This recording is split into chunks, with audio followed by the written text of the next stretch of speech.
Bueno, hermanos, buen día. Quería mostrarles y de paso, como me habían preguntado por los 7 días de la semana y en 7000 años, ah, usar esta gráfica, ¿no?, que estoy armando. Yo les había comentado que es esto que ven aquí en pantalla, ¿no?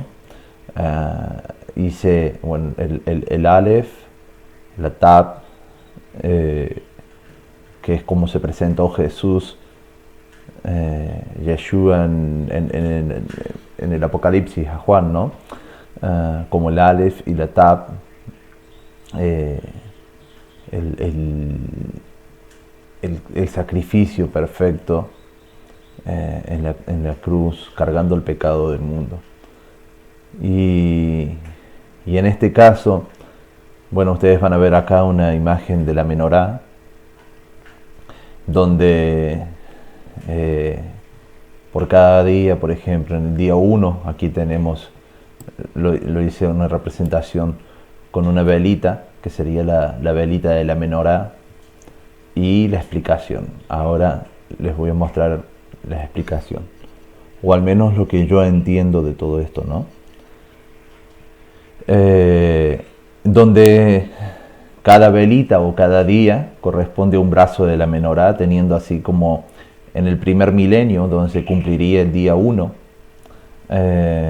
tenemos el primer bracito de la menorá, día 2 o segundo milenio, día 3 o tercer milenio, día 4 o cuarto milenio, que es el brazo del medio, que en las menorá es el brazo que está más alto, el que une a estas dos partes, el día 5, el día sexto y el día séptimo, la conclusión obviamente del día séptimo, que es el último brazo de la menorá.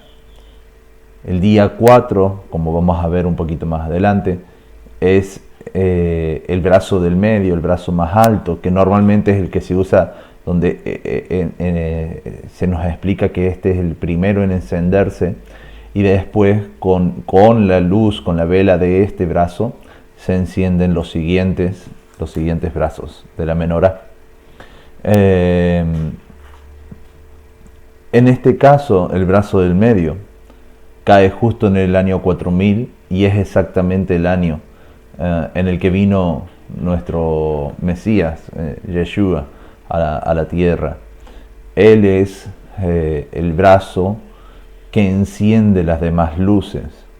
Él es la luz que enciende a los demás. Y tenemos divididos en 3 partes esta, y en 3 partes esto otro. Si quisiéramos verlo ver aún más detalles, podríamos decir que esto podría ser la casa de Judá, la casa de Israel. Y si lo vemos como en las profecías, donde se nos dice que de ambos harán una misma casa, un nuevo hombre, hasta podríamos llegar a decir cuerpo, alma, espíritu, pero bueno, ya esto es quizás demasiada interpretación, ¿no? Pero al menos es este dato, como la menorá ha ido mostrando todo esto que le dice las profecías, donde el brazo del medio vendría a ser el olivo original, y todo lo demás es injertado. Son injertos, ramas que surgen del olivo, ramas que en este caso en algún momento fueron quebradas y ahora son injertadas, como hablaba Pablo, ¿no? Bien, vamos entonces a lo de los 7 días de la creación. Esto sacamos en base a lo que dice Pedro. Aquí en segunda de Pedro,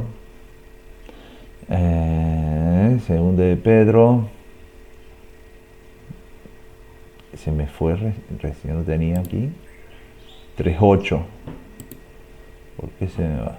Acá está. Segunda de Pedro 3.8, que nos dicen Pero amados míos, no olviden esta única cosa, que un día para Yahweh, Yud-He-Vah-Hei, es como 1000 años y 1000 años como un día. Esto yo lo estoy leyendo de la versión de la Peshita, la Biblia Peshita, pero tenemos también incluso en las Biblias, bueno, en este caso tienen un montón de números que son los del número Strong, pero nos dice básicamente lo mismo. Esto es lo que es la Reina Valera: mas, oh amado, no ignoréis una cosa, que un día delante del Señor es como 1000 años y 1000 años son como un día.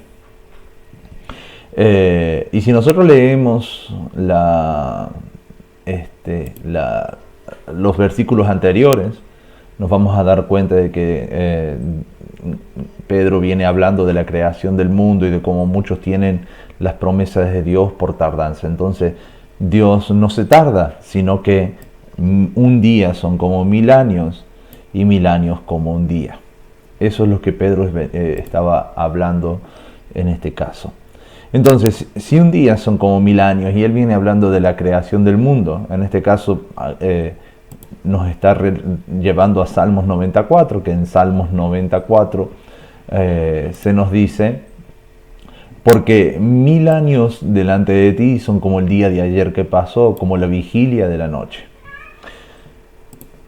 Bien, en este caso entonces Pedro nos está dando a entender que Génesis capítulo 1, donde se nos describe la creación del mundo, estos días que Dios utiliza para la creación del mundo, vendrían a ser como 7000 años. Y hay muchas personas que en el tratar de explicar en el creacionismo, de cómo es que Dios crea el mundo, el universo entero en 7 días, para no sentirse ridículos ante la idea de que Dios haya creado todo en 7 días. Ellos han interpretado que esto se refiere a 7000 años literales de la creación del mundo, y 7000 años después surgimos nosotros, básicamente. Pero sin embargo, eso no es lo que la Biblia está diciendo. Lo que Pedro está diciendo ahí es que estos días reflejan un plan de 7000 años para toda la creación que Dios quiere hacer, ¿no es cierto? Entonces veamos un poquito cómo funcionaría en esto, este plan en la línea de tiempo. Nosotros, si nos vamos al inicio, tenemos entonces la creación misma, Dios hablando, dando las órdenes y esas órdenes siendo ejecutadas. Como curiosidad, podríamos resaltar donde Dios aquí dice y se hace, ¿no es cierto? Pero en el capítulo 2 de Génesis podemos ver algo significativo, y es aquí 2.5, Génesis 2.5, desde el 4 mejor, dice: estos son los orígenes de los cielos y de la tierra cuando fueron creados, el día en que Yud-He-Vah-Hei hizo los cielos y la tierra, y todos los árboles del campo cuando todavía no existían en la tierra. Entonces, y todos los árboles del campo cuando todavía no existía en la tierra. Ya tenemos relatado hasta el día séptimo de toda la creación, y aquí nos dicen que todavía no existían los árboles del campo en la tierra, y que toda hierba del campo aún no había brotado, porque Yud-He-Vah-Hei todavía no hacía llover sobre la superficie de la tierra, y tampoco habría hombre que labrara la tierra. Entonces esto nos da también una pauta de cómo podría haber estado el mundo, porque normalmente si nosotros pensamos solo en creacionismo, pensamos en que Adán, al ser creado, ya tenemos el mundo con todos los árboles, los pajaritos volando y demás, ahí en ese momento surge Adán. Pero si leemos esto con cuidado, nos vamos a dar cuenta de que la Biblia dice de que no había árboles y no había tampoco hierba en el campo que hubiese brotado, a causa de que Dios todavía no había creado al hombre para que la labrara y no habría hecho llover en la tierra. Y si no había hierba ni árboles, los animalitos no tendrían que comer. O sea, sería una cosa que llevaría a la otra. En síntesis, sería algo como que Dios da las órdenes, crea leyes, ¿no es cierto? Sabemos que toda la naturaleza se rige por leyes. Son leyes como lo de la gravedad, como no sé, leyes de la luz, etcétera, que rigen el orden de la naturaleza y cómo esa naturaleza se debe comportar. Días atrás Aldo decía qué increíble que es que Dios dijo hasta aquí llega el límite del mar y nunca se mueve el agua y nunca tapa los continentes, y exactamente a eso se refiere. Cuando Dios da la palabra, Él crea leyes que establecen límites para todo lo que está creado, ¿no es cierto? Para que haya orden y funcionamiento en eso. Entonces vemos como en el Génesis, inclusive, Dios crea todas las leyes y por tanto se hace la Torá. Y en el día 1, se nos dice, Génesis 1:3, dice, entonces dijo Dios, sea la luz, y fue la luz.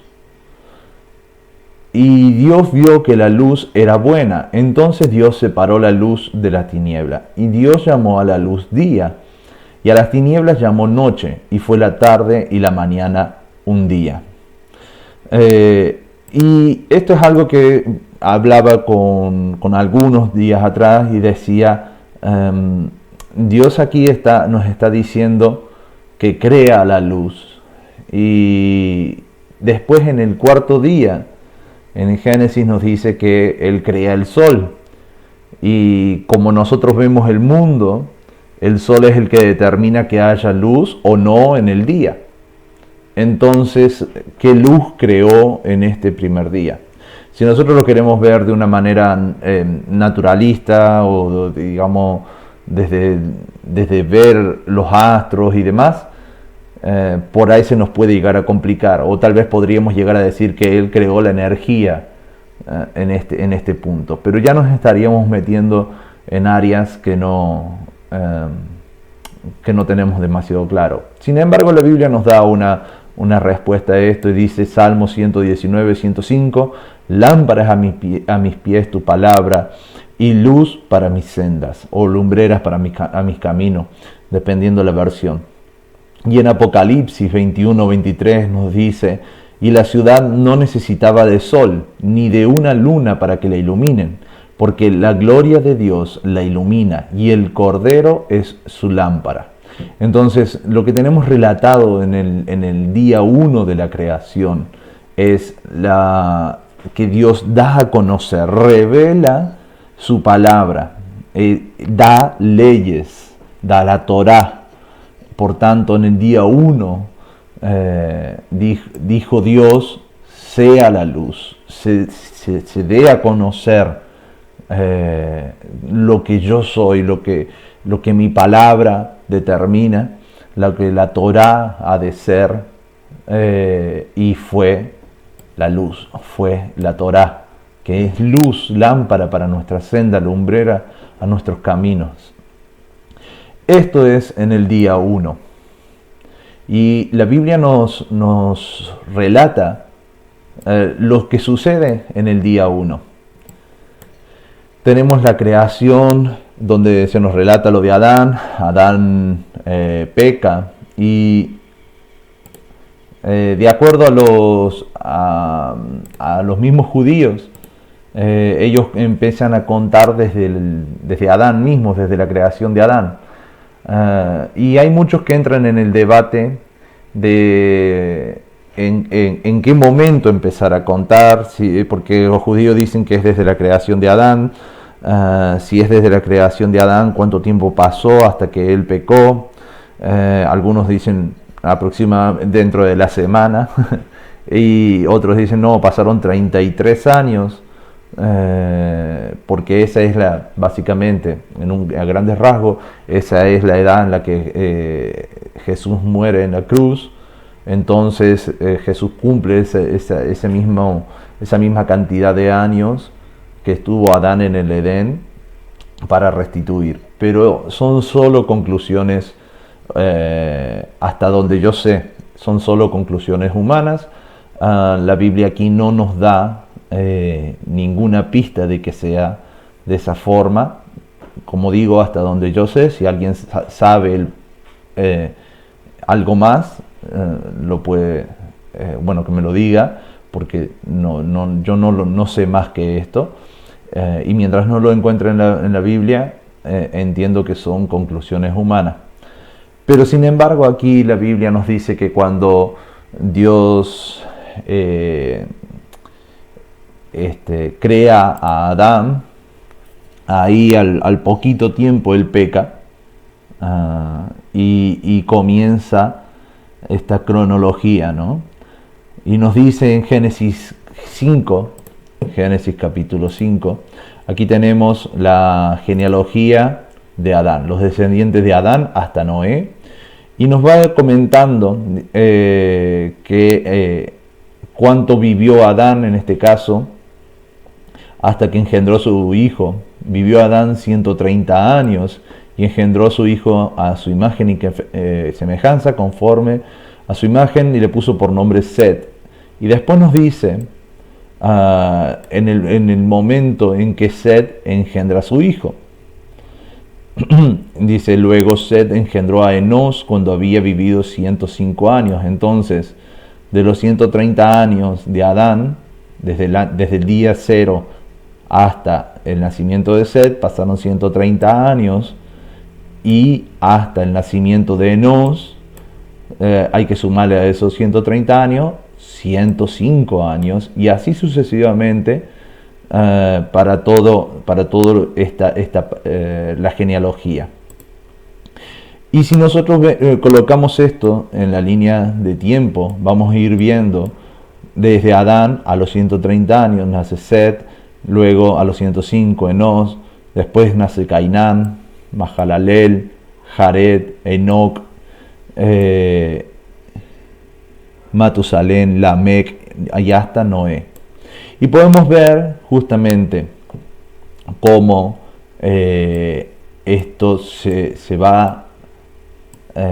nos va dando la cantidad de tiempo que pasó en esta descendencia, y vemos como en el año del diluvio, en el año 1556, que era el año 600 de Noé, fue exactamente también el mismo año donde Matusalén muere.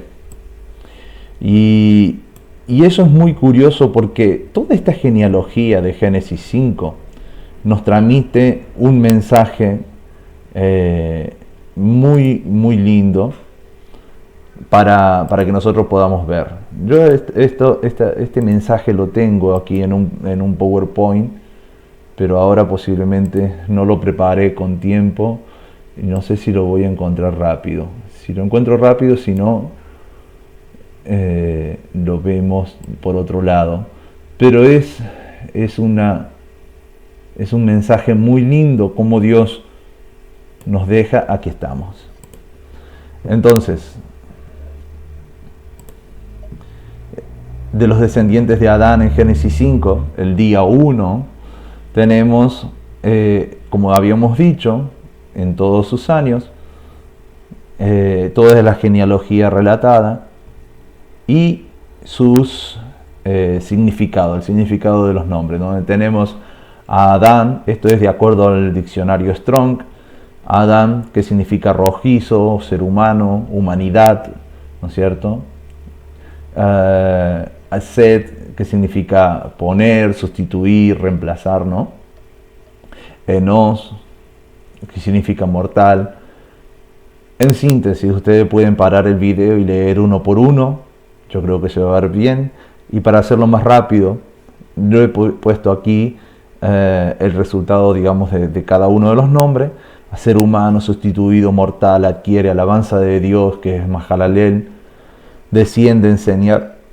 Matusalem, que significa lanzado, alguien que se lanza, u hombre dardo, ¿no? Por esa razón es que Matusalén, cuando él muera, dice, será lanzado. Esa es otra de las interpretaciones del nombre Matusalén, y es exactamente lo que pasa. Cuando él murió, se lanza el juicio, la ira de Dios. Y bien, si nosotros unimos todos los nombres estos que conforman esa genealogía, nos da un mensaje desde la creación hasta el diluvio, un mensaje muy significativo. Podríamos unir cada uno de estos nombres, cada uno del significado de los nombres, con los conectores que usamos en nuestra lengua, y esta sería una frase, o una frase que resultaría de eso.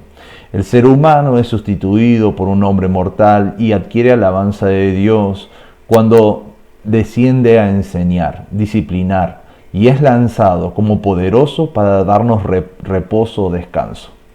En síntesis, podemos ver que esto es el Evangelio mismo. Todo esto que está, ser humano, Adán, es sustituido, Set, por un hombre mortal, y así cada uno de los nombres. Podemos ver que cuando ellos lean la genealogía, que sabemos que es muy importante para la gente de aquella época, ellos iban a estar leyendo el Evangelio mismo, el mensaje del Evangelio de Dios. Entonces, en este día 1, en el momento en que Dios da a ellos la luz, el conocimiento, tenemos a Dios diciéndole, sea la luz, y fue la luz. En este tiempo, ellos tenían el conocimiento, porque Adán tenía el conocimiento de la Torah de Dios. Lo podemos ver reflejado con los sacrificios que hacían sus hijos. Lo podemos ver reflejado con que Noé sabía que era un animal limpio, un animal impuro. Bueno, en síntesis, podemos verlo reflejado en varios momentos. Y la humanidad entera tenía la responsabilidad de cumplir con todo eso, esperar en las promesas y alabar a Dios en todo este periodo. Sin embargo, rechazaron eso, se olvidaron de las promesas de Dios, se olvidaron de las leyes de Dios. Y cuando llegamos a la época de Noé, la Biblia nos declara y nos dice que no había justo en la tierra. Solo Noé y su familia se salvaron porque eran los únicos que hallaron gracia delante de los ojos de Dios. Y eso nos lleva a la otra parte del juicio de Dios, del diluvio mismo. Y es cercano ya al día 2, Noé, conocedor de la ley, él desciende del arca. Y tenemos en Génesis 10 a 70 descendientes de Noé, que son los que se conocen como las 70 naciones que poblaron el mundo, ¿no es cierto? De Noé son Sem, Cam y Jafet, sus hijos, y cada uno de los hijos de Noé tuvieron obviamente hijos y nietos. Y esta genealogía que se describe en Génesis 10, donde se incluye a Nimrod, la creación de Babilonia y demás, esta genealogía es la que nos dice que se forma toda la tierra por medio de estas 70 personas mencionadas aquí en esta genealogía. Entonces,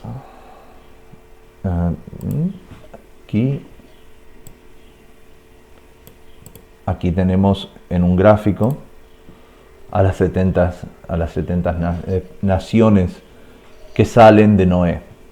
Entonces tenemos a su hijo Jafet, que tiene hijos como Gomer, Magog, Madai, Javán, Tubán, Mesec, Tiras. Javán tiene sus hijos, Gomer tiene a los Askenaz, que es de donde se entienden muchos que salían los Askenazíes. Bueno, creo que no lo nombré bien. Pero bueno, así con cada uno. De Cam salen Cus, Misraim, Fud, Canaán. De Sem podemos ver que sale Elam, Asur, Arfaxad, Lud, Aram. Y así podemos ir viendo cómo se armaron las descendencias hasta llegar en esta línea, las líneas semíticas, hasta Abraham, ¿no es cierto? Bien, de estas 70 naciones, todos ellos habrían dependido del conocimiento de Noé, y se suponía que Noé, al conocer la ley de Dios, debía enseñarla a sus hijos, y sus hijos enseñarla a sus otros hijos, digamos los nietos de Noé, y los nietos de Noé enseñarlo a los bisnietos, y así el mundo entero debería haber sido nuevamente lleno del conocimiento de la ley de Dios. Sin embargo, podremos ver por lo que nos relata la Biblia, que en breve tiempo, en muy poco tiempo, la gente no solamente no quiso escuchar más sobre la ley de Dios, sino que la rechazó completamente con la construcción en la Torre de Babel, donde ellos dicen: hagámonos un nombre, no sea que quieran esparcirnos, quieran desparramarnos por la tierra, que era exactamente lo que Dios había pedido que se haga, ¿no? Entonces nos dice en Génesis 11, toda la tierra tenía un solo idioma, una misma forma de hablar. Y aconteció que, habiendo emigrado de oriente, hallaron un valle en la tierra de Sinar y se asentaron allí. Entonces se dijeron unos a otros: hagamos ladrillos y pongámoslo a cocer en el fuego. O sea, en esta expresión, hagamos ladrillos, es lo que nosotros podemos ver que tenemos en la ciudad de Babilonia. Cuando nosotros cosemos arcilla, lo que se forma es la cerámica, básicamente. Y si a esa arcilla, antes de cocerla, antes de cocinarla, le colocamos pintura, es cerámica, es lo que nosotros colocamos en los baños, y es un material perfecto para repeler el agua, ¿no es cierto? De hecho, muchas veces se ha usado en las piletas justamente por eso, porque puede mantener el agua fuera de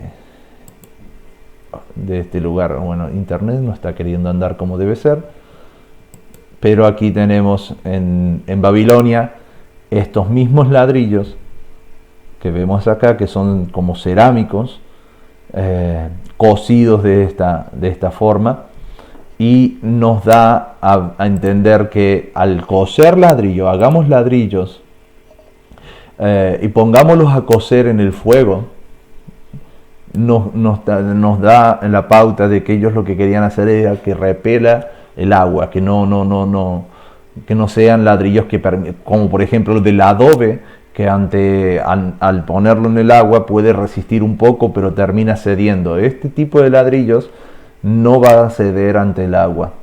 Y dice: y le sirvió el ladrillo como piedra, y el mortero le sirvió como mezcla. En este caso, la palabra mortero, en otras traducciones bíblicas, lo podríamos ver aquí, nos dice que es el betum, ¿no es cierto? Aquí vemos la palabra en hebreo, bueno, no sé, la transliteración es Gemar o algo así, no sé si lo estoy pronunciando bien, Gemar, que es justamente betún, como aflorando a la superficie, pozo de asfalto. Entonces,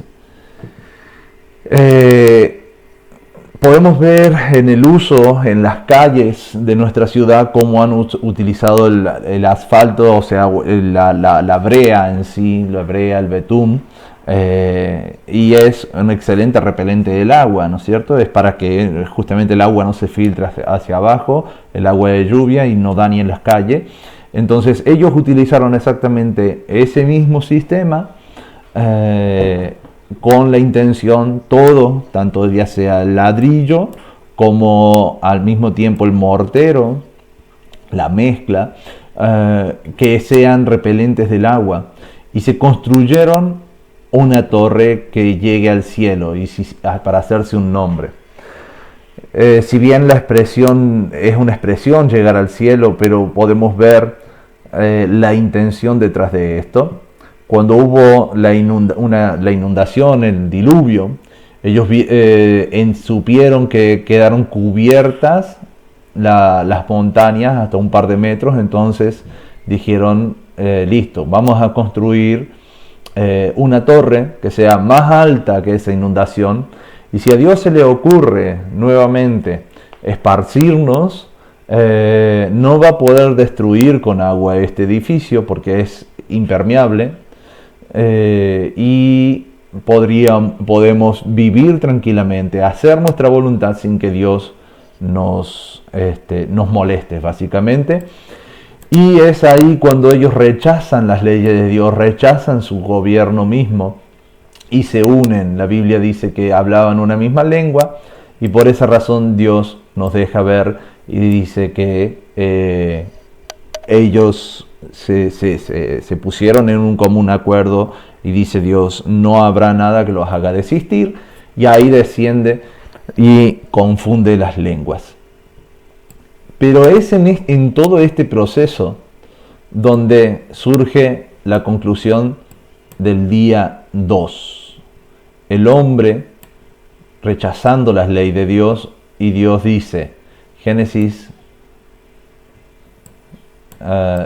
primero 1:6, dice, luego dijo Dios, haya una expansión, haya una división, haya una separación en medio de las aguas, para que separe las aguas de las aguas. Y Dios hizo la expansión y separó las aguas que estaban debajo de la expansión de las aguas, que estaban por sobre la expansión de las aguas, y así fue. Y Dios llamó a la expansión cielos, y fue la tarde y la mañana el segundo día. Cuando en las profecías vemos que se habla de aguas, la gran mayoría de las veces las aguas se refieren a multitudes, a personas. Y al mismo tiempo podemos ver justamente a Jesús hablando de eso. Cuando él dice, el que crea en mí fluirá, de su interior fluirá ríos de agua viva. Si bien él se refiere a la parte espiritual de esa persona, pero claro, eran aguas vivas. Ya es la persona, no será agua estancada, agua muerta, sino ríos de agua viva.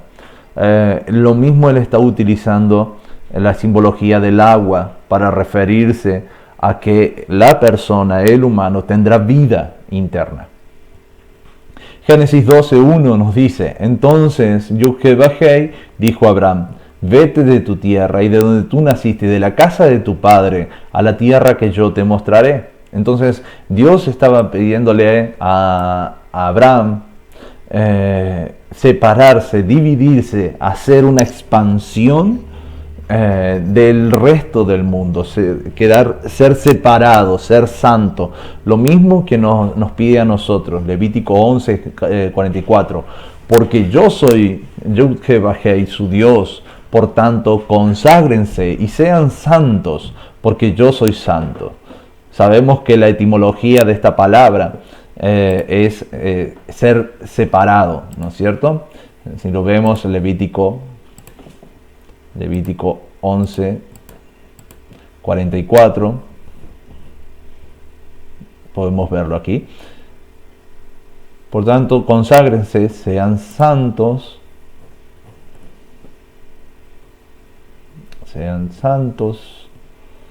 y la palabra santo, que es la palabra kadosh, significa sagrado ceremonialmente, sustantivo de Dios por su eminencia, ángel santo, sustantivo consagrado, dedicado, santo. Y bueno, en este caso no da la otra parte que viene de Kadash, que significa la raíz de la palabra Kadosh, viene de Kadash, que significa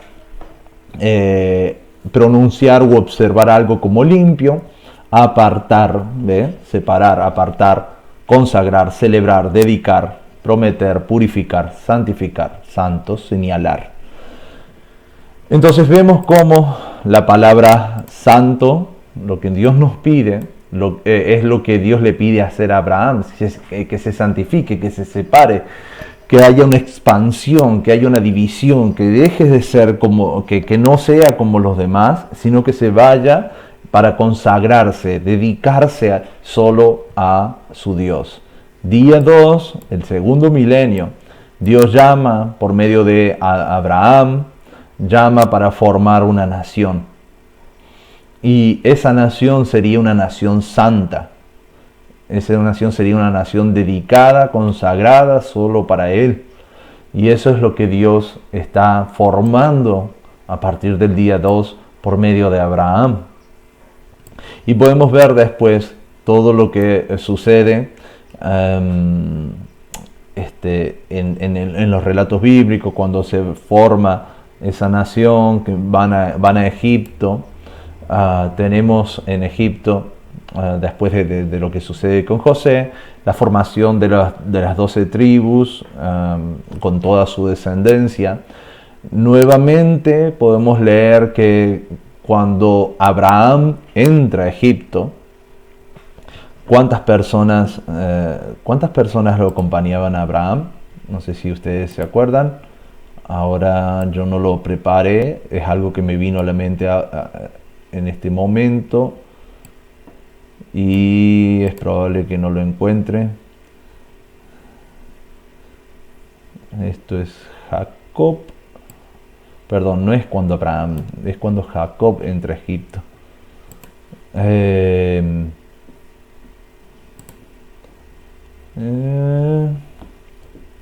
Y ustedes purifíquense. Bueno, no lo voy a encontrar, pero básicamente cuando entran en Egipto, eran 70 personas las que entran con Jacob.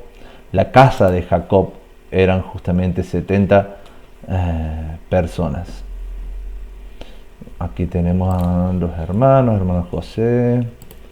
José pone en prueba a sus hermanos.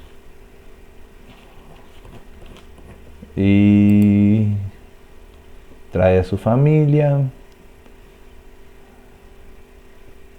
Hace subir. Perdonen la interrupción, no lo tenía pensado, pero es un dato muy importante. Sí, en 46. ¿46 cuánto, Romy? Génesis 46.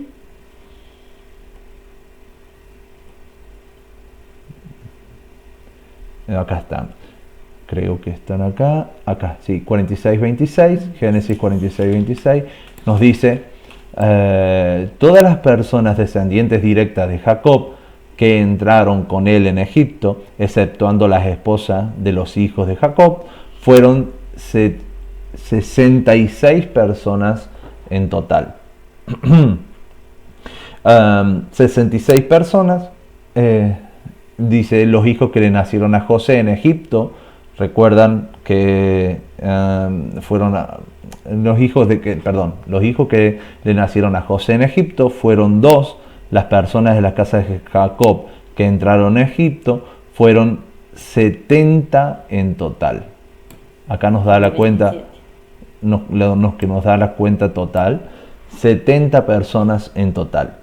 Entonces eso es muy significativo cuando nosotros vemos la descendencia de Noé, que es de estas 70 personas que son de la descendencia de Noé, que se suponían que debían portar el conocimiento de la ley de Dios, y que por medio de esto se formó a todas las naciones. Ellos se olvidaron de la ley de Dios, y Dios llamó en el día segundo, llama a formar un pueblo santo, un pueblo separado, y lo hace ingresando 70, la misma cantidad, 70 personas en total a la tierra de Egipto, que luego serían una nación grande, y que tienen en su haber la promesa de que serían de bendición para todas las naciones, restituirían la totalidad de todas las naciones que se olvidaron de la ley de Dios. Ellos vivirían conforme la ley y enseñarían la ley a todas estas otras naciones. Y en esto, aunque no quiero explayarme demasiado en este tema, pero es muy importante que entendamos la maldición que Noé da a sus hijos. Aquí en Génesis 9 nos relata cuando Noé despierta y ve que su hijo Cam había hecho algo malo para con él, y él da una maldición y dijo Noé: maldito sea Cam, y será para sus hermanos siervos de siervo. Y añadió, bendito es Yud-Heh-Vah-Heh, Dios de Sem, de donde descienden los semitas, por tanto Abraham también, y Canaán sea su siervo. Y después dice: sea Jafet engrandecidos por Dios, y en la tierra de Sem habite, y Canaán sea su siervo. Por tanto, podemos ver, si se quiere, como un tipo de jerarquía establecida por medio de Noé en esta maldición. Canaán, el menor de todo, y que iba a servir, que iba a estar como siervo, como esclavo de sus hermanos. Jafet, el siguiente. Y nos dice la Biblia aquí, dice que habite en la tienda de Sem. La tienda, cuando nosotros la entendemos, que era la casa, en este caso de Sem, entonces Jafet iba a estar habitando o dependiendo o participando de la cobertura, la protección espiritual, estamos hablando, y no me refiero a la cobertura que se habla en las iglesias, de Sem. Por tanto, Dios bendice a Sem. Por la bendición que Dios le da a Sem, es bendecido Jafet, y Canaán es siervo de ellos. Entonces, esto se vuelve muy significativo al ver las descendencias de Sem, de descendencias de Sem, de Semita. Ellos los descendientes de Jafet habitarían en las tiendas de Sem, estarían bajo la autoridad de Sem. Básicamente sería eso, porque Sem sería el dueño de casa. Jafet estaría bajo la autoridad de Sem, y Cam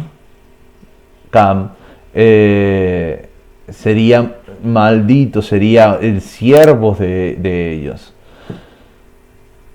Bien, como dije, no me quiero explayar demasiado, pero sí podemos ver cómo de Cam ha venido Nimrod en Babilonia, que ha engañado al mundo entero, pero la predicación, pero la ley de Dios que se conservó por medio de Sem es la que al final en Apocalipsis tenemos la restitución y la condena a Babilonia, siervo de siervos, que es de acuerdo a la maldición que Noé da aquí.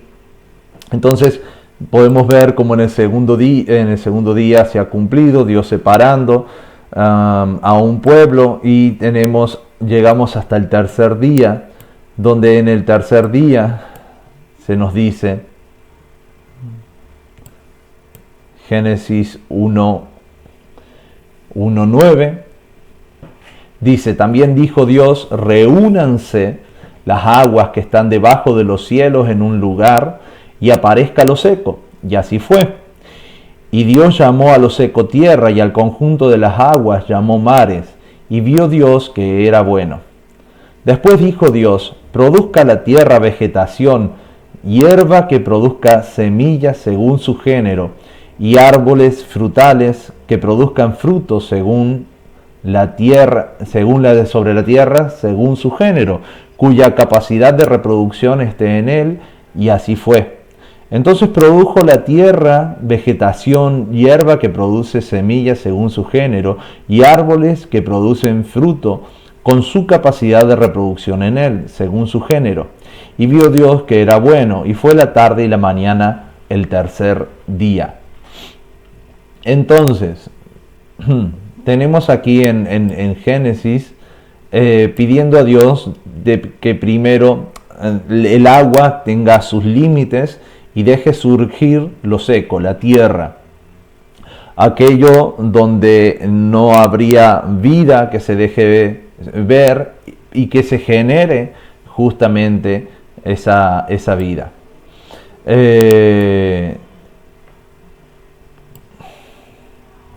En el día 3, al final del día 3 o en la conclusión del día 3, podríamos leerlo en Génesis 12:2, donde le dice Dios a Abraham: haré de ti una nación grande y te bendeciré y engrandeceré tu nombre, porque eres bendito. Y en Oseas 2:23 podemos ver cómo Dios continúa trabajando bajo este mismo concepto en el día con las dos casas de Israel, donde en este tercer día, todo este periodo del tercer día, Dios dice en Oseas 2:23: yo la sembraré para mí en la tierra. Entonces, básicamente Dios pide que el agua que se separe, dice, que las aguas se reúnan debajo del cielo y aparezca lo seco. Veamos lo que sucede con las casas de Israel y de Judá. Si nosotros vemos que las aguas son personas en la profecía, y esas aguas son las que pueden llegar a contener la vida por medio del Espíritu, entonces la casa de Judá vendría a representar la continuación de esas aguas espirituales hasta la venida del Mesías, ¿no? Espero que me sigan. Y la otra casa, cuando hubo división, sepárese las aguas, se separaron, quedó aquí las aguas y surgió lo seco. Surgió la tierra, surgió lo seco. Y tenemos aquí la historia de los reyes de Israel, la casa de Israel, que ¿por qué vendría a ser lo seco? Porque ellos se quedaron sin Dios. Pablo se lo dice, les dice: ustedes que no eran pueblo, ustedes que eran abandonados, los ruana, no compadecida. Entonces todos ustedes ahora sí tienen esperanza después de la muerte del Mesías, pero en este proceso ellos se convirtieron básicamente en tierra. Se deja ver lo seco cuando Asiria la conquista. Son llevados y esparcidos a todas partes del mundo, a todas partes de la tierra, donde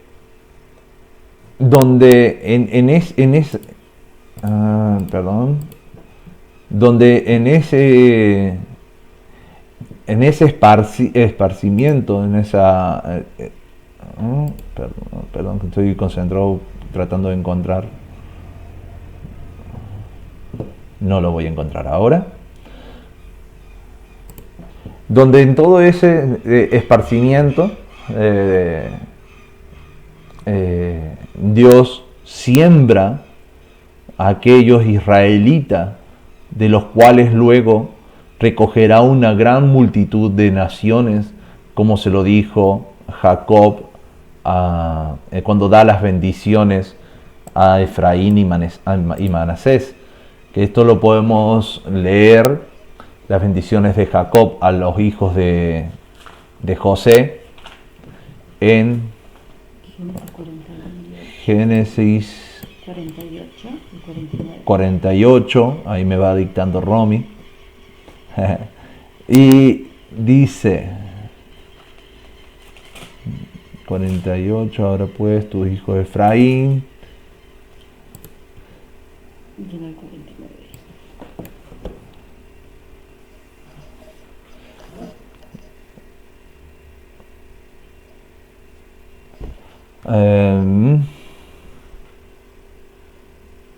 en Efraín, bueno, aquí es cuando él cruza las manos. Jacob le dice a José que serán llamados hijos suyos y les da las bendiciones y dice que sin embargo el hijo menor será más grande que él y su descendencia se llegará a ser, y esta es la palabra, plenitud de naciones, donde la palabra naciones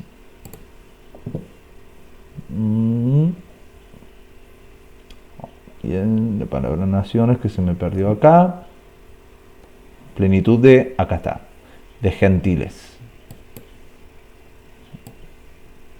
plenitud de gentiles es lo que llegaría a ser este niño, y que la palabra es justamente goy, o lo que nosotros leemos muchas veces como goín o gentil, ¿no? A lo largo de toda la historia.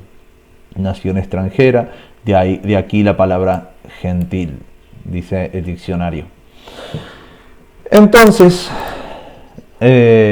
aquí se está cumpliendo justamente lo que Jacob está diciendo, al ser desparramados, sembrados, como dijo en Oseas, lo sembraré para mí en la tierra. Aquí es cuando el reino de Israel, la casa de Israel es sembrada en la tierra y se convierten allí en plenitud o la multitud de naciones, multitud de gentiles que hoy están volviendo a su pacto. Génesis 48, 19 dice: su hermano menor será más grande que él. Bueno, miren, justamente lo tenía anotado acá y quise buscarlo por mi cuenta. Y llegará a ser multitud de naciones. Entonces, justamente acá es cuando se cumple lo que habla Dios de el día tercero, donde dice: y Dios llamó a lo seco tierra, lo sembraré para mí en la tierra, y al conjunto de las aguas llamó mares. Sabemos que justamente el mar lo que tiene es corrientes de ríos internos, justamente es ríos internos, ríos que fluyen en el interior de las aguas, es lo que mantiene al mar oxigenado y eso es lo que produce vida, exactamente las mismas palabras que utilizó Jesús. Dice: y vio Dios que era bueno. Después dice: dijo Dios, produzca la tierra vegetación, hierba, que produzca semillas, o sea, multiplíquense la tierra, y dice que hierba que produzca semillas según su género, o sea, acá está la multitud de naciones, y árboles frutales que produzcan fruto, y que esas naciones den fruto sobre la tierra según su género. Sabemos que no toda la hierba, no toda la vegetación dan fruto, y ahí está en que no todas las naciones son Israel. pero Israel está en todas las naciones. Me explico, o sea, los gentiles esparcidos, los israelitas gentilizados que fueron llevados a todas las naciones, o sea, todos estos israelitas que fueron sembrados en todas las naciones, ellos fueron mezclados con las demás naciones y tuvieron que, ellos mismos fueron los árboles, las hierbas frutales que dan hoy cuando conocen de Jesucristo. Ellos, cuando conocen del sacrificio que hizo Yeshua en la cruz, ellos son los que ahora se identifican como esos árboles frutales, los que dan frutos, los que dan semillas. Dice, y produzca frutos sobre la tierra según su género, cuya capacidad de reproducción esté en él. Haced discípulos. La capacidad de reproducción. El árbol da fruto y ese fruto tiene semilla y esa semilla genera otro árbol que da fruto, que tiene semilla y así sucesivamente. Y así fue. Entonces produjo la tierra vegetación, hierba que produce semillas según su género, árboles que producen frutos según su capacidad de reproducción en él, según su género, y vio Dios que era bueno. Y fue la tarde y la mañana el tercer día. Bien, entonces tenemos como el tercer día nos da justamente los frutos de la tierra, los mares y demás. Y como colación podríamos rescatar aquí en las dos casas que en las profecías también nos deja ver cómo ambos son el olivo delante de Dios y el candelabro, aquellos que han de llevar la luz según su especie, según lo que Dios ha determinado para cada uno, para cada una de las casas. Bien, y si nosotros vemos la conquista de Asiria, podemos saber por medio de Ezequiel que Dios les dice a la casa de Israel que tendrían 390 años de castigo. Sin embargo, después de finalizar los 390 años de castigo, ellos no volvieron a la tierra, sino que quedaron en las naciones, como si volvió la casa de Judá. Sin embargo, eso es en Ezequiel 4:5. Sin embargo, la Biblia declara que aún con todos los castigos, ellos no se arrepentían. Y si vamos a Levítico 26-28, la Biblia nos dice que si no se arrepienten,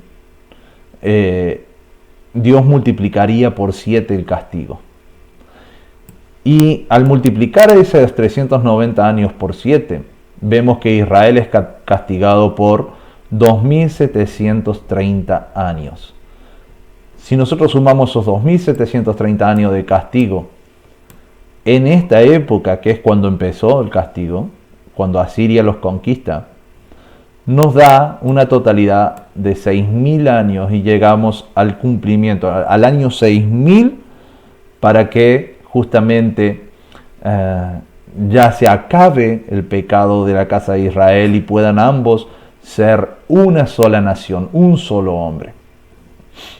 Eso lo vamos a entender un poquito más adelante del todo. Entonces, día 4, dice Génesis 1:14, luego dijo Dios, haya luminares en la expansión de los cielos para separar el día de la noche y sirvan para señales, para estaciones, para los días y los años. También sirvan por luminarias en la expansión de los cielos para iluminar la tierra, y así fue. Después hizo Dios 2 grandes luminares, el luminar mayor para que dominara durante el día y el luminar menor para que dominara durante la noche. También hizo las estrellas. Luego los puso Dios en la expansión de los cielos para que iluminaran la tierra, para que dominaran durante el día y durante la noche, y para que separaran la luz de las tinieblas. Y vio Dios que era bueno, y fue la tarde y la mañana el cuarto día.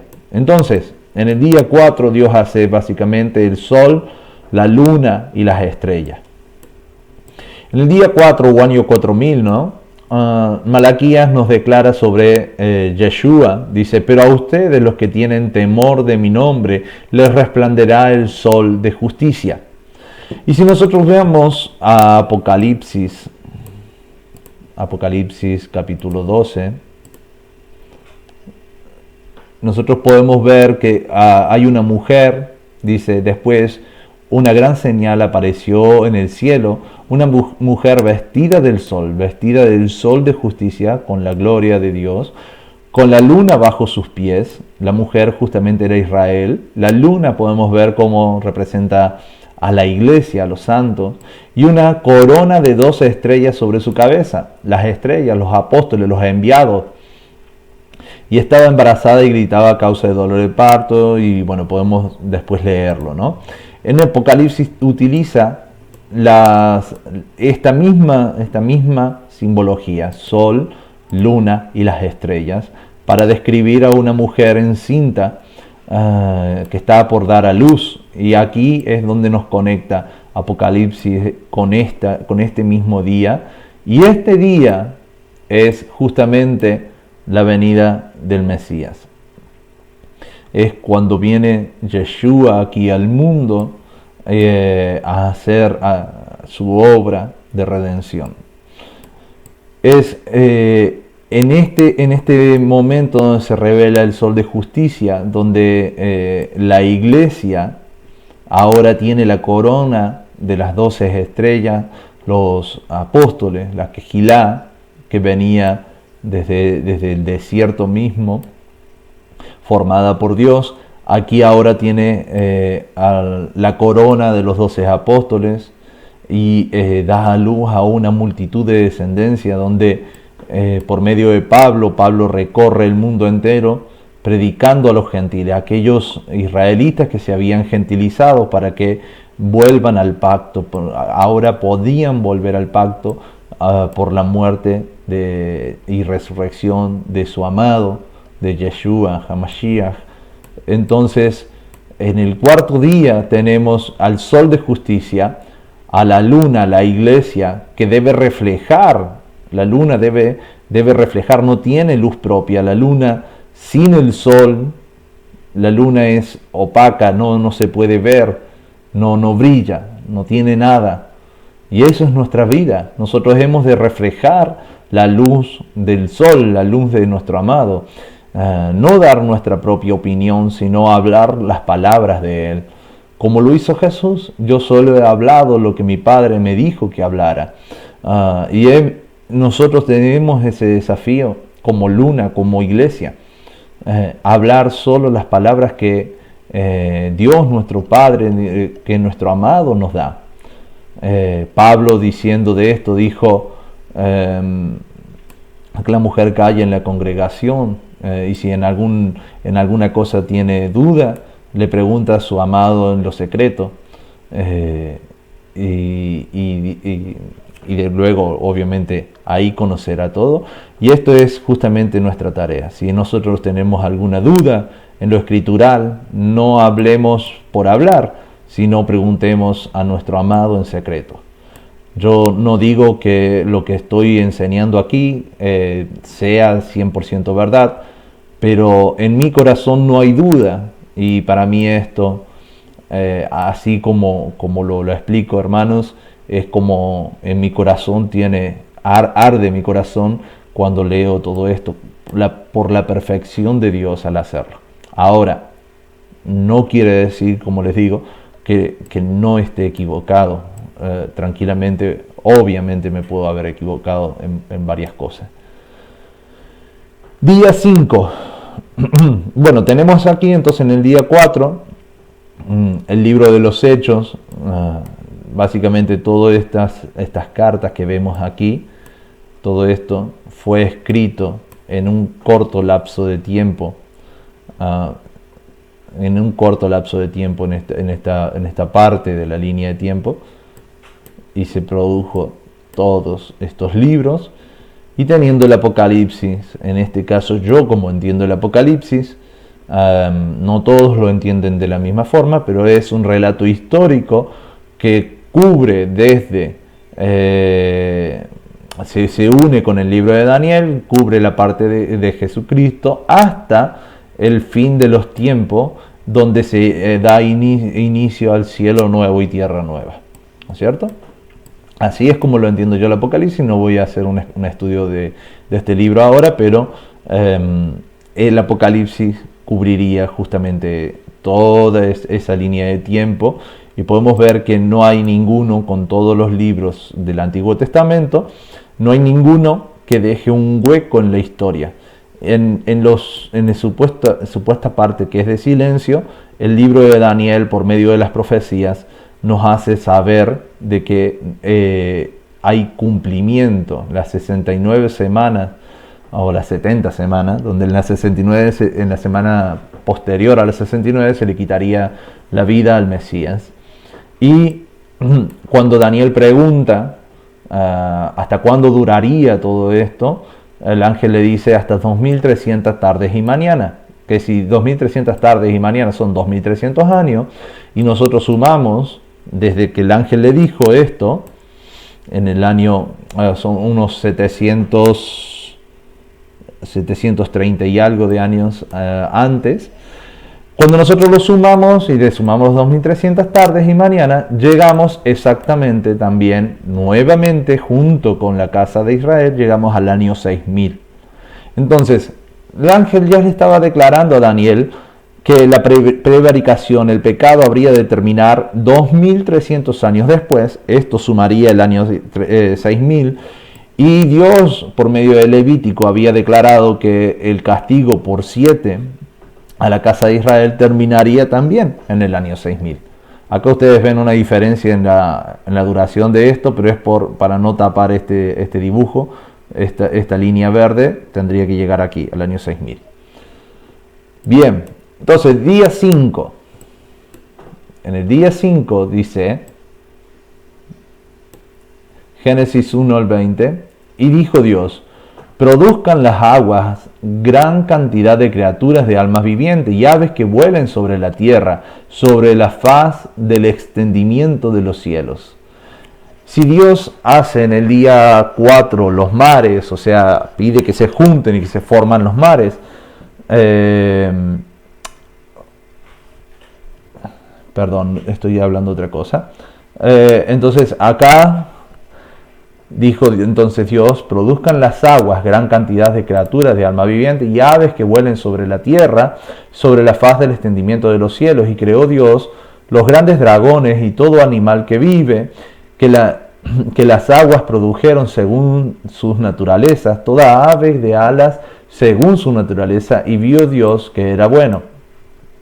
Bien, a esto decía, si en el día 4 Dios crea justamente organiza las aguas y se forman los mares, fue justamente después del día 4 en el que Dios da la orden para que haya en esos mares haya vida. En esos mares haya vida. Y acá es cuando se crea justamente la vida en los mares. Y tenemos los grandes animales marítimos y las aves que volarían sobre la faz de la tierra. Y dice, y vio Dios que era bueno. Ahora fíjense, si nosotros tenemos en el día 3, aquí, en esta parte, el organizar las aguas para que se formen los mares, acá teníamos justamente la división, la tierra, el mar, pero aún no había vida. Viene el día 4 donde, si ustedes conocen un poquito de la naturaleza, saben que la luna es la encargada de hacer subir y bajar las mareas. Y cuando la luna hace subir y bajar las mareas, lo que permite que se haga la luna, lo que permite la luna con eso es que las corrientes internas del mar, los ríos internos del mar justamente fluyan, tomen rumbo. Allá está la corriente del Golfo, que es una de las más importantes. Y todo eso, al subir y bajar el agua, lo que hace es como un gran pulmón en la tierra, como cuando ustedes hacen que ingrese agua, nuestros pulmones se inflan, y cuando soplamos, el pulmón se desinfla. Entonces en el mar hace básicamente lo mismo, y al subir y bajar las mareas, captan o ingresan oxígeno dentro. Y las corrientes internas, los ríos internos en el mar, lo que hacen es transportar todo ese oxígeno para que toda la vida marítima pueda tener justamente eso, vida, oxígeno, ¿no es cierto? Y recién después de todo eso, tenemos acá diciendo a Dios que haya vida en los mares, y les da algo muy llamativo. Él les dice en Génesis 1:22, le dice: Dios los bendijo diciendo: fructifiquen y multiplíquense, llenen las aguas en los mares, y las aves se multipliquen en la tierra. Y fue la tarde y la mañana el día quinto. Y les dijo: id por todo el mundo, predicad el evangelio a toda criatura. Esto es lo que Jesús les habla y les dice a sus discípulos. Entonces, en el día quinto tenemos justamente cuando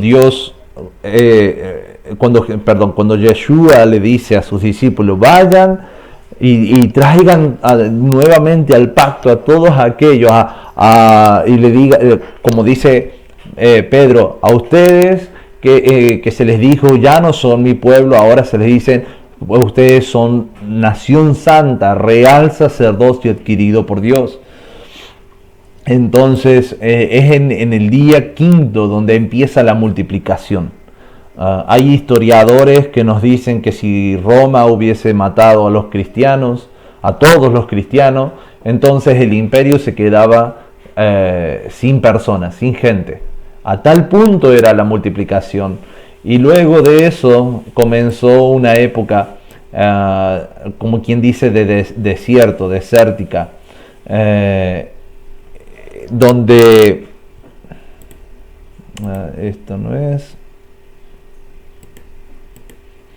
bien, no lo voy a encontrar ahora rápido, pero donde justamente no había demasiada predicación del evangelio, y hasta el 1800, estamos hablando de más o menos esta época, porque no, este calendario, esta línea de tiempo no la hizo con el calendario gregoriano. Debería incluirlo aquí abajo, que eso es la tarea que me queda. Entonces en 1800 es cuando está lo que se llama la explosión de las misiones, y ahí es cuando hay una fructificación, una multiplicación enorme a lo largo y ancho de todo el mundo. Podemos verlo por aquí.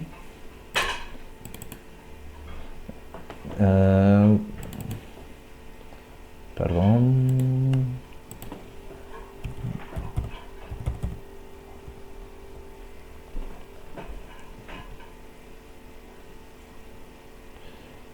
Bien.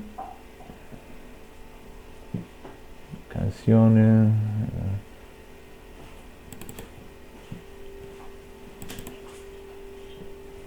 Mapas de guerra.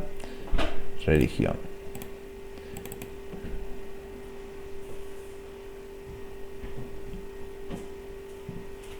Aquí en esta representación ustedes podrían ver cómo es que esta explosión en las misiones, esta explosión en las religiones,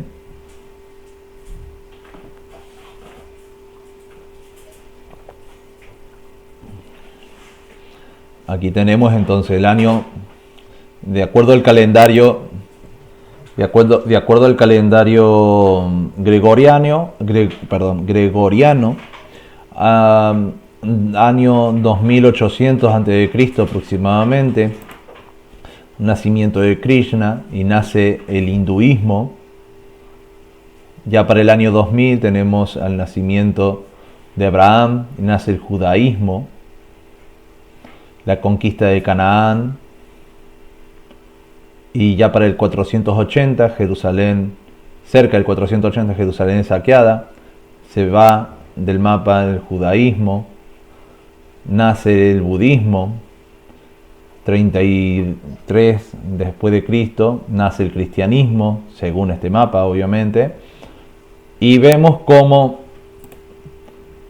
no hay demasiados cambios. El cristianismo, sería el cristianismo en la época de Pablo.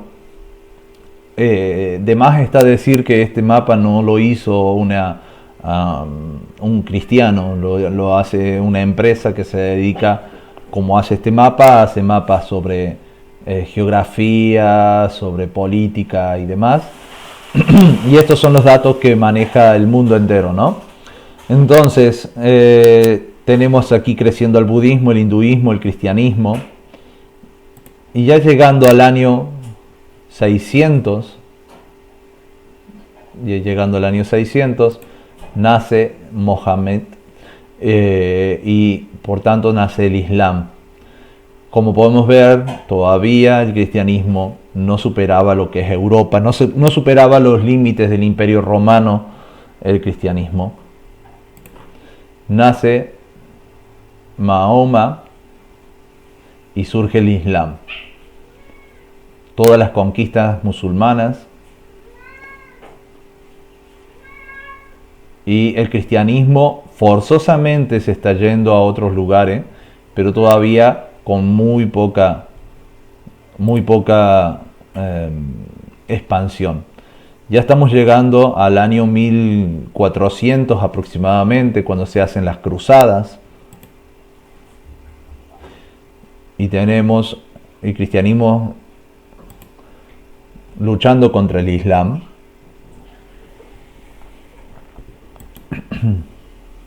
Cerca del 1800 aproximadamente estamos. Y aquí tenemos las misiones, ¿ven? Misiones cristianas. Y miren lo que sucede en el mundo. ¡Pum! Hay fructificación. 1948, el judaísmo resurge en la nación de Israel.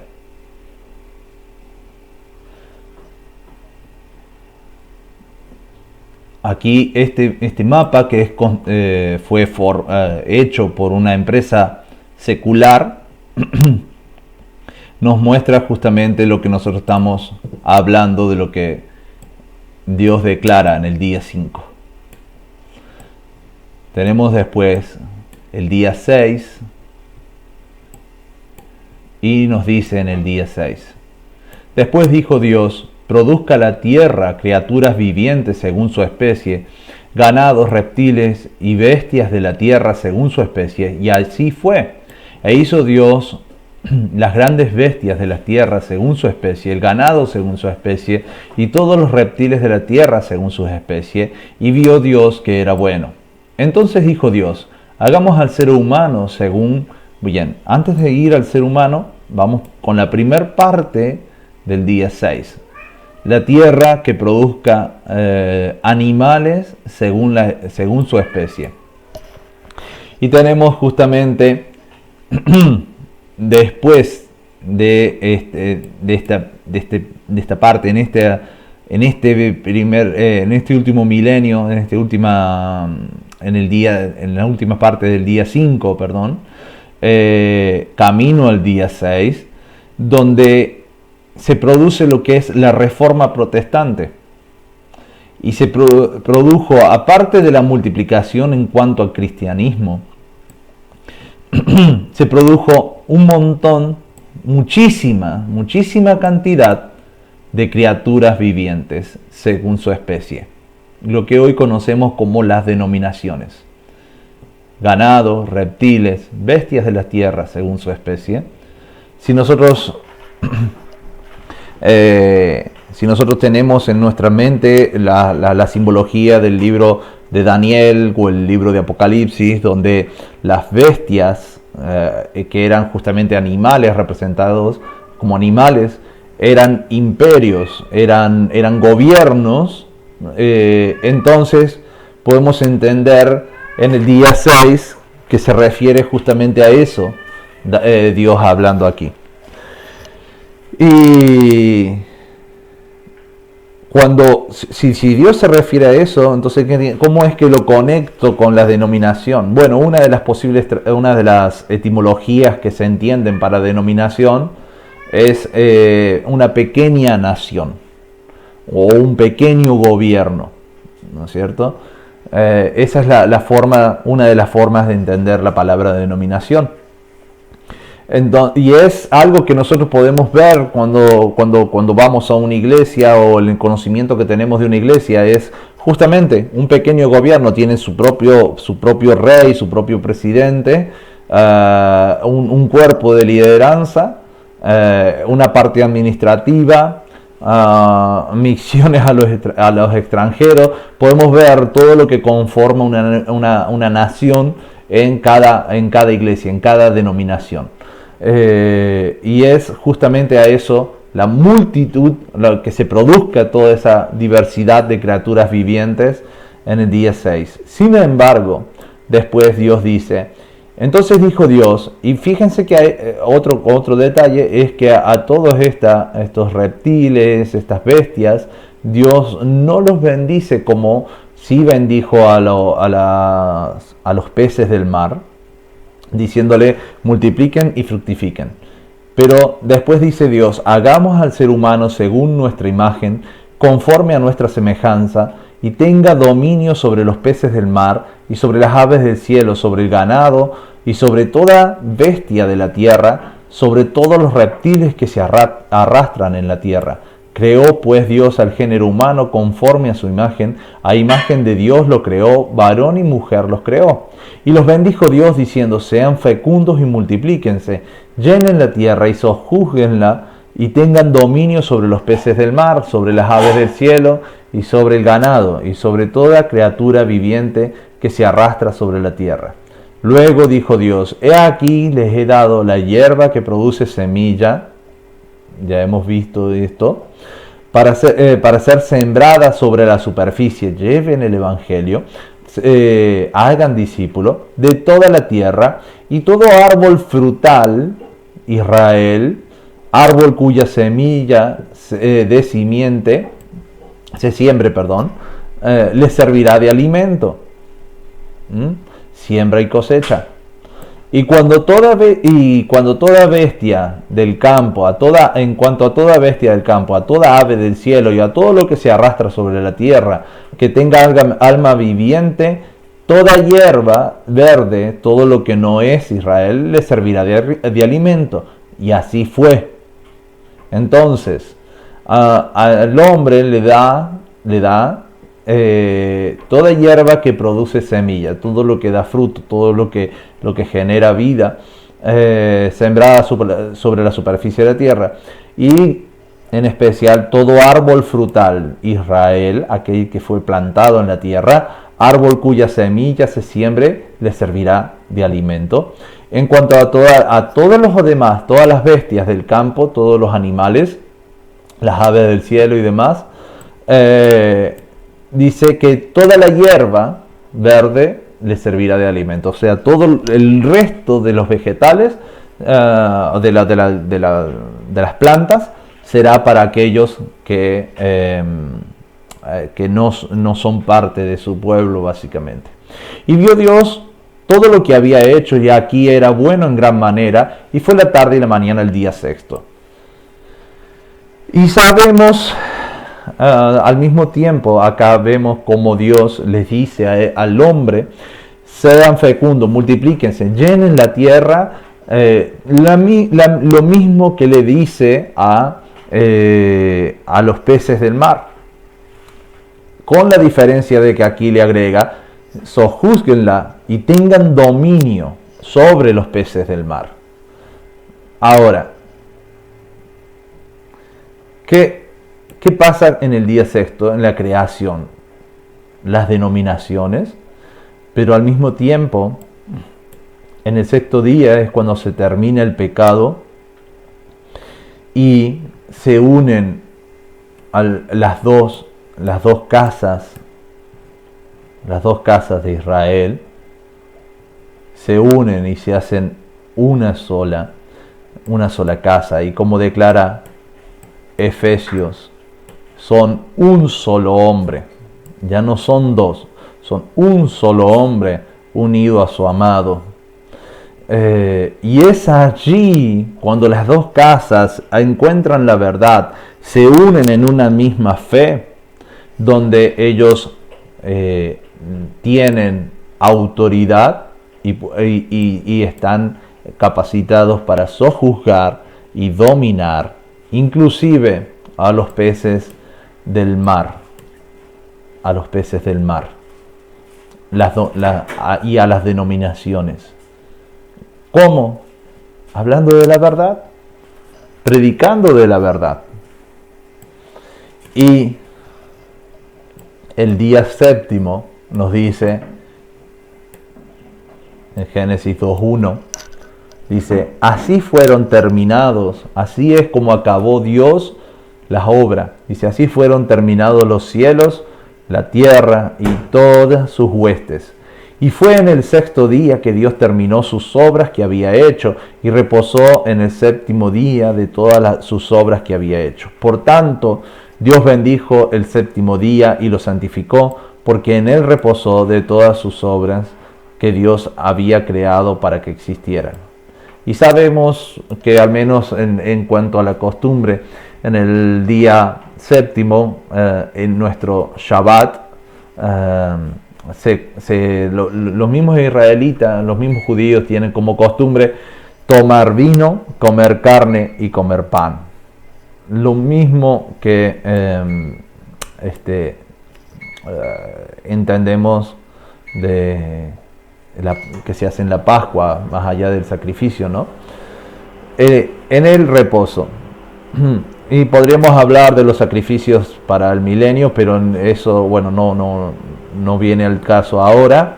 Sin embargo, cabe decir que los sacrificios en el milenio están orientados a las 70 naciones de toda la tierra, cubriendo la totalidad de la tierra.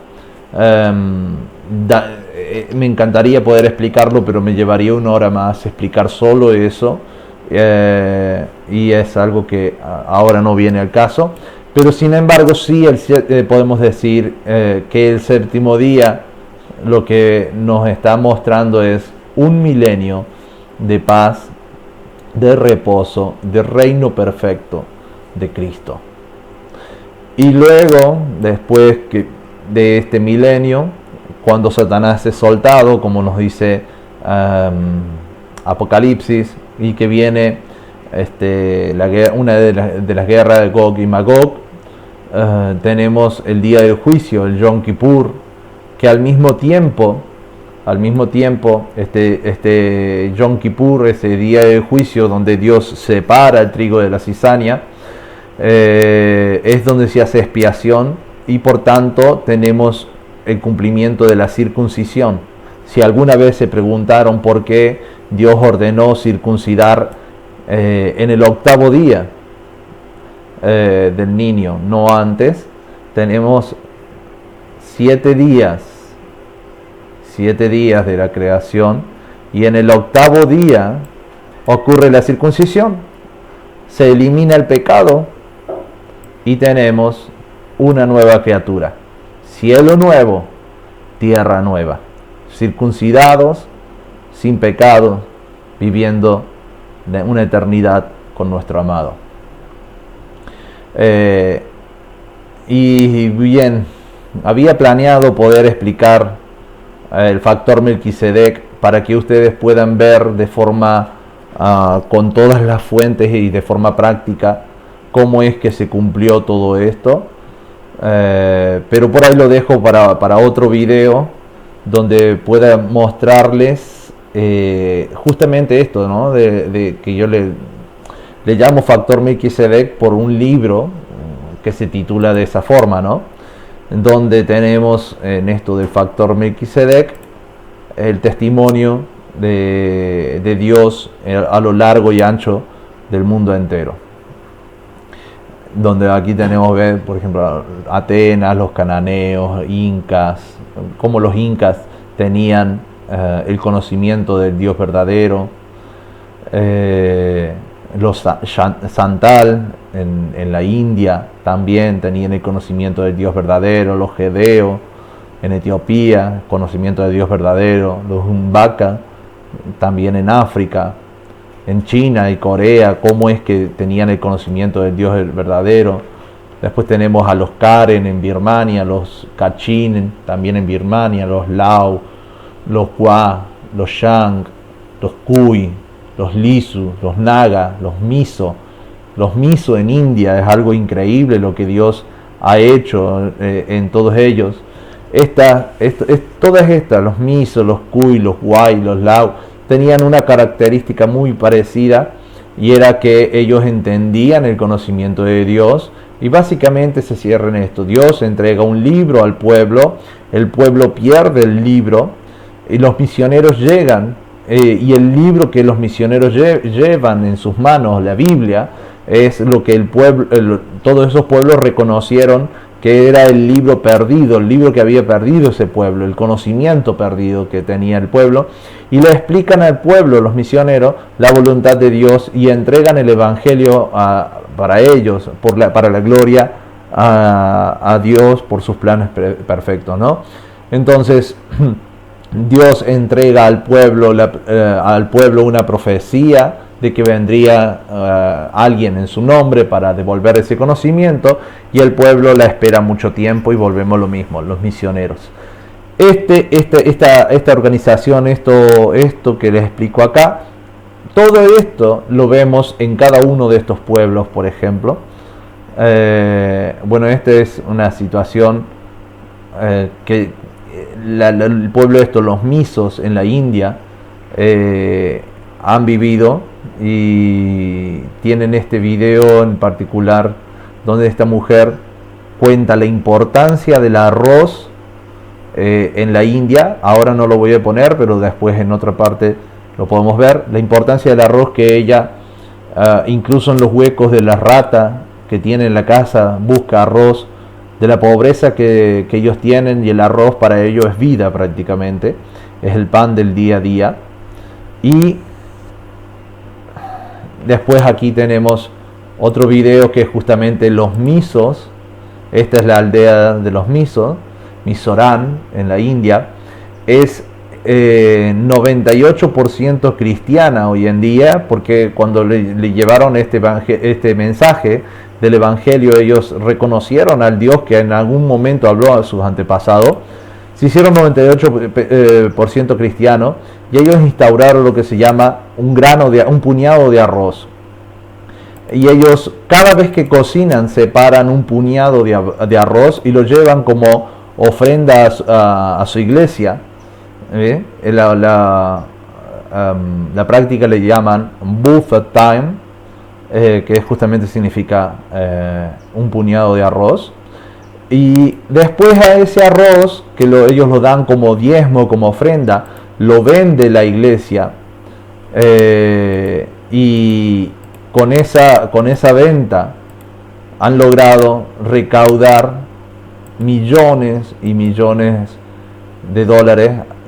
Aquí lo está diciendo el hombre: al terminar este año fiscal recibimos alrededor de 13 millones de dólares americanos en la recaudación, en un pueblo que busca arroz en los huecos de las ratas, y Dios los ha bendecido mucho por ser tan dadivosos. Y así podemos seguir con cada uno de los pueblos. En este caso tenemos en Borneo, en Guinea, los hawaianos, los chinos, donde ellos tenían en el diseño de sus letras el mensaje del Evangelio mismo. Por ejemplo, la palabra diablo se escriben con el dibujo que significa jardín o huerto, más el dibujo de vivo, más el dibujo de secreto privado, más el dibujo de hombre. Entonces, un hombre que está en un jardín secreto privado tipifica al diablo en este caso, y los misioneros les explicaban la historia del huerto del Edén por medio de esta palabra. Les explicaban todo el significado, cómo esto estaba relatado en la Biblia, y entendían el concepto de diablo. Esta es la palabra que usaban ellos para Dios, Shanti. Dios o Elohim se conoce allí como Shanti y significa el emperador de arriba, donde esta palabra es arriba, sumada a esta otra que es emperador, llegan a el emperador de arriba, Shanti, el Dios de los cielos, ¿no? Y aquí, por ejemplo, tenemos la palabra crear, donde la palabra crear se compone, cuando la desglosamos, se compone de polvo, lodo, vida, boca y caminar. Entonces, la palabra crear es básicamente lo que la Biblia nos relata de Adán. Bueno, y así sucesivamente en cada uno de los